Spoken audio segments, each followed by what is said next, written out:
Welcome to iDream sports. Team India మాజీ cricketer Harbhajan Singh చేసిన ఒక వ్యాఖ్య ప్రస్తుతం సోషల్ మీడియాలో తీవ్ర వివాదానికి దారితీసింది.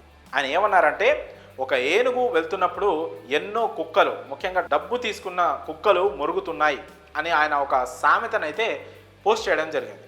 దీనిపైనే ప్రస్తుతం వివాదం రాజుకుంది. అసలు ఆయన హర్భజన్ సింగ్ ఎందుకు ఆ సామెతని పోస్ట్ చేయాల్సి వచ్చింది, ఎవరిని ఉద్దేశించి ఆయన పోస్ట్ చేశారు అనే అంశం ప్రస్తుతం సోషల్ మీడియాలో తీవ్ర చర్చకు దారితీసింది. అయితే హర్భజన్ సింగ్ గతంలో ఈ బోర్డర్ గవాస్కర్ ట్రోఫీలో ముఖ్యంగా సీనియర్ బ్యాట్స్మెన్స్ రోహిత్ శర్మ అలాగే విరాట్ కోహ్లీ వీళ్ళ వైఫల్యంపై స్పందిస్తూ జట్టులో ఆ సూపర్ స్టార్ ట్యాగ్స్ వల్ల కాకుండా టాలెంట్ ఉన్న ప్లేయర్లకి టీంలో ప్లేస్ ఇవ్వాలి, అభిమన్యు ఈశ్వరన్ అలాగే సర్ఫరాజ్ ఖాన్ ఇలాంటి వాళ్ళకి ఛాన్స్ ఇవ్వకుండా కేవలం స్టార్డమ్ పెద్ద ప్లేయర్ అన్న ట్యాగ్తోనే ప్లేస్ ఇస్తున్నారు, దానివల్ల ఇండియా ఇలా ఓడిపోతుంది, టీం పర్ఫార్మెన్స్ డౌన్ఫాల్ అవుతుందని హర్భజన్ సింగ్ గతంలో మాట్లాడడం జరిగింది. అయితే ఈ అంశం వివాదంగా మారింది. అంటే సీనియర్ ప్లేయర్లను ఉద్దేశించి హర్భజన్ సింగ్ ఇలాంటి వ్యాఖ్యలు చేశారు అని కూడా చాలామంది క్రికెట్ ఫ్యాన్స్ హర్భజన్ సింగ్ని ట్రోల్ చేయడం, ఆయన పైన విమర్శలు చేయడం ప్రారంభించారు. అలాగే రాహుల్ ద్రావిడ్ హెడ్ కోచ్గా ఉన్నంతకాలం టీమిండియా చాలా అద్భుతంగా పర్ఫార్మెన్స్ చేసిందని, రాహుల్ ద్రావిడ్ వెళ్ళిపోయిన తర్వాత ఈ 6 నెలల కాలంలో అసలు టీమిండియాకి ఏమైంది,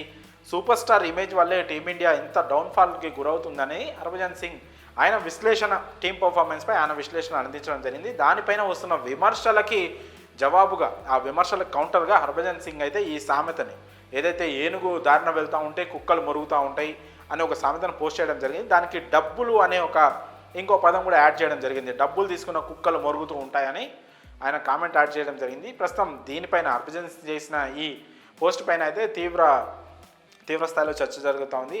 టీమిండియా ఒక మాజీ క్రికెటర్ అయి ఉండి, ఒక మంచి స్థాయిలో ఉండి హర్భజన్ సింగ్ ఇలాంటి పదాలు వాడుతూ ఇలాంటి ఒక స్టేట్మెంట్ ఇవ్వాల్సింది కాదని కొంతమంది అంటుంటే, హర్భజన్ సింగ్కి సపోర్ట్ చేసిన వాళ్ళు కూడా కొంతమంది ఉన్నారు.